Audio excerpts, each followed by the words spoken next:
Automakers are constantly coming out with new car options and new innovative technology that proliferates throughout the entire auto industry, ranging from the top-of-the-line Mercedes S-Class all the way down to a common car like the Chevy Cruze. So now when you go to the dealership, it can be kind of a daunting task to pick out what options you want on your car. I mean, in the past, it was very basic, but now you get all these fancy terms with all this new safety technology, the new luxury features, and sometimes they're packaged in weird, confusing ways. So now, in this video, I want to talk about 6 of the best new car features available today. First up is the digital dash. I mean, a while back, cars started coming with at least a small screen on them that was digital. It could be reconfigurable with, you could show the speed, you could show your fuel economy, trip details, etc. And now slowly, cars are now coming with just a full digital display. Now, for example, this Volvo XC90 I'm driving right now, nothing is analog. It is one big screen. I've got the speedometer on the left side, a tachometer slash hybrid energy display meter on the right side. I can have it show me my trip details. It has cool graphics. Everything is now updatable and changeable. It's no longer a fixed analog, simply tachometer, speedometer, odometer. These are beautiful. Look at the new Audi A4, the new R8, that screen. Oh my gosh, that entire dash can be made into the navigation map. It's just absolutely mind-blowing how beautiful these things are. And I truly think they do make the car interior much better. It is a piece of technology that, when implemented correctly, makes a car feel much more upscale, and it can also be used in performance ways too. For example, when the Lexus LFA came out, they had to go to a digital tachometer because that engine revved so quickly, the analog tachometer was unable to keep up with it. Now you're getting into regular level cars that also have digital displays, and there are a couple of downsides to this feature though. Because of the fact that it's always constantly backlit and lit up, sometimes people forget to turn their headlights on. It's a thing. I'm noticing recently, there's been a couple times when I'm driving at night and there's cars going towards me without their headlights on, and because in the past you would kind of get that little thing, it's like, oh, I need to turn my headlights on, because if you don't turn them on, you can't read your speedo or tach or anything because that won't light up. Now with a digital display, they're constantly always lit up. Another thing is, it could be slightly distracting because you're constantly looking at it. There's so much information and a lot of different things going on. But overall, I think that it is one of the coolest features available on a car today. Next up, we have auto high beams. So cars have always had high beams pretty much, but auto high beams is a new feature where the vehicle uses camera sensors, mainly the camera, to automatically determine whether or not you can run high beams or not. So it's a safety feature and a convenience feature. Safety wise, you can see the road much better. I mean, I love newer cars with the upgraded LED headlights. If you compare it to an older car with old headlights, I mean, some of them you can't even see out of them. You might as well be using a candle for illumination. It's horrible. Now with a modern, like all the luxury cars, even Fords and Chevys, the upgraded headlights with auto high beam, I mean, the safety is so much better. You're driving at night, there's no cars coming towards you, bang, headlights, flick on the auto high beams immediately, and then a car rounds the corner, it'll turn it off automatically, it turns it back on. Some cars have the feature where it'll illuminate highway signs, exit signs, and stuff like that, road signs. It'll flick the high beams on to show those. Again, this is all dependent upon the crazy electronic sensors and computers and the cameras in the vehicle that can allow it to do this type of thing.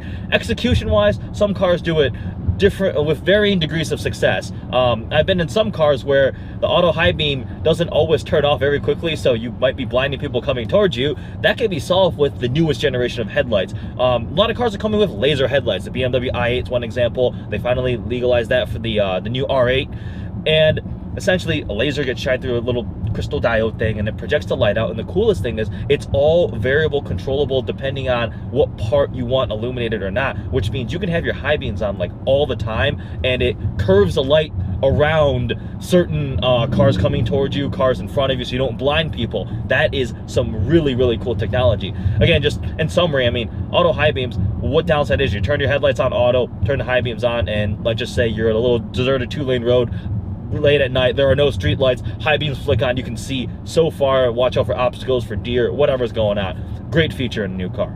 Next up, we have 360-degree camera view. So this is more of just kind of a cool feature to have. In my opinion, I like it when a car is equipped with it. It is helpful in certain situations. It's also kind of fun to show off because the way it works, a lot of people have asked when I've shown them a car that has 360 view when I'm parking, they're like, whoa, how is that happening? Is there a drone flying overhead? Is that a satellite feed? No, the way it works is it uses cameras in the front and the back of the vehicle, obviously, and then usually there's two small fisheye lenses that will be placed on the bottom side of the side view mirrors. That enables the computer in the car to stitch together an entire view of the car from overhead. They will then overlay a picture of the car on there, so you have a frame of reference. Really helpful when you're parking into a regular space. You can just see where the lines are. Sometimes, like if your mirrors can't get down that low, you need to rotate them. It's really convenient. When you're parallel parking, you can see where your car is in reference to others, backing out of a garage, avoiding obstacles. I mean, in a bigger vehicle like this is an SUV, it is sometimes hard to see the corners of the car. With the cameras, I mean, on the Volvo, it's pretty cool. You can actually go to the camera and select which part. I'm just sitting at a red light right now. I'm gonna look behind me. Click this camera, I can see the Escape sitting behind me.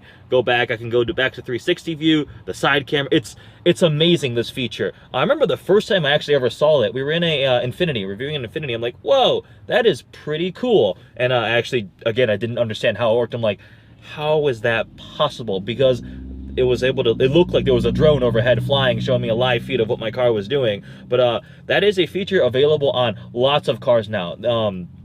And if you can get it, and it's part of a cool package, usually they bundle with some sort of technology package with the blind spot warning, stuff like that. Pretty cool to have. This next one is pretty much widely available on almost every level of vehicle. And it is, I would say it's a luxury. It has been a luxury, but because you can get it on stuff like a Ford Fusion, or, I mean, everything has heated seats now. Heated and cooled seats. I'm using heated seats right now. Just an extra level of, pretty much, it's cold as heck outside, and I am nice and warm in here wearing my t-shirt. Cooled seats, excellent in the summer. It's the worst possible thing is getting in a car with a black leather interior that's been sitting in the sun and everything is a million degrees, or you're driving in an enthusiastic manner. Cooled seats make a massive difference. Now, execution-wise, they will vary in terms of effectiveness. Some heated seats are very weak, some are very strong. The ones in my Audi S4, I love. They get very, very warm. Some cooled seats, they call them ventilated seats. You might as well be like blowing up fan. I don't know, some of them are very, very weak. Downside of the cooled seats sometimes is you can hear the compressor going, which could be slightly irksome. But overall, heated cooled seats, if you can option that in your car, I would for sure go for that. In winter months, it's excellent. In the cold, I mean, sitting in a warm chair is way better than sitting in a cold chair. In the summer months, it'll get hot, and having cooled seats is great. No one wants to get out of the car with a sweaty butt and a sweaty back. This next one up is a combination of both a safety feature and a luxury convenience feature. Adaptive cruise control. Cruise control has been around on vehicles for a while.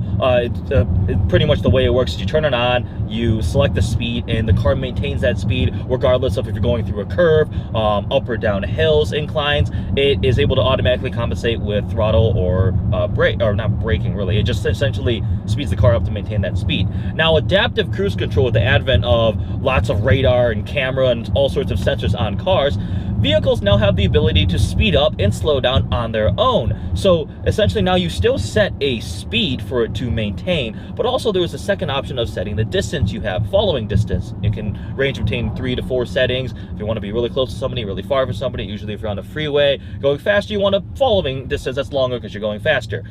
It's relaxing on long drives. It's such a nice thing to trust the car and know that it won't hit the car in front of you. It'll follow the flow of traffic. You just set it, set your distance, set the speed, and just control steering. You're good.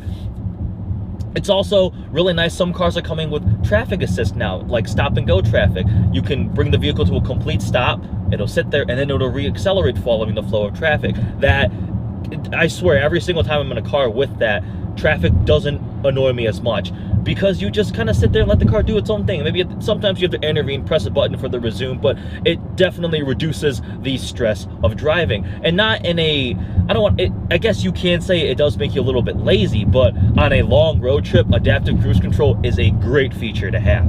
The last feature is keyless entry and or push button start. Usually they're kind of bundled together. You can't get one without the other. But keyless entry, I mean, it's so convenient. Leave the key in your pocket. You walk up to the car knows you're approaching. You put your hand on the handle, it automatically unlocks for you, and you get in your car. And then natural next step is you just push the button, start the car up. No more fumbling for a key, inserting it, turning it. Not having to do with a key is great. You just leave it in your pocket, your purse, your backpack, whatever, your jacket, and you just get in the car, turn it on, go. Getting out of the car, press the button, turn it off, get out of the car, push the button on the door, car locks, you're good to go.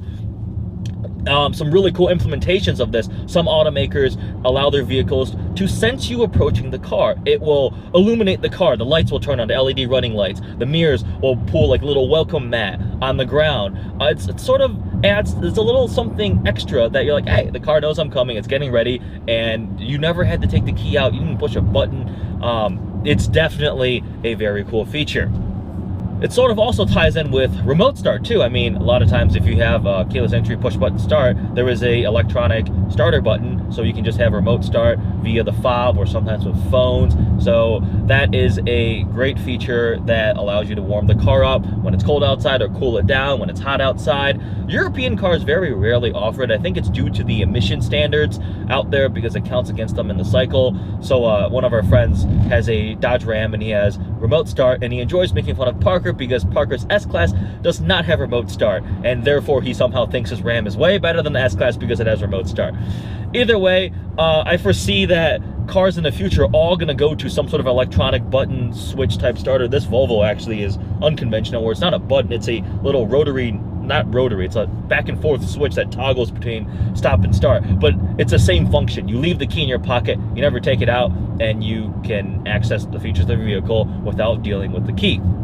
I definitely think that is a great option, and it deserves to be talked about on this list. Actually, kind of a funny story relating to that. I used to be a valet, and it was in high school, and that was when keyless entry first started to become a thing with push button start. And I used to remember the members to the country club would always forget to leave the key in their car, and they just walk away with the key in their purse or pocket, and then you park the car and turn it off and realize, oh shoot, I don't have the key, and then you try to find them because you can't start the car without the key fob in the vehicle itself.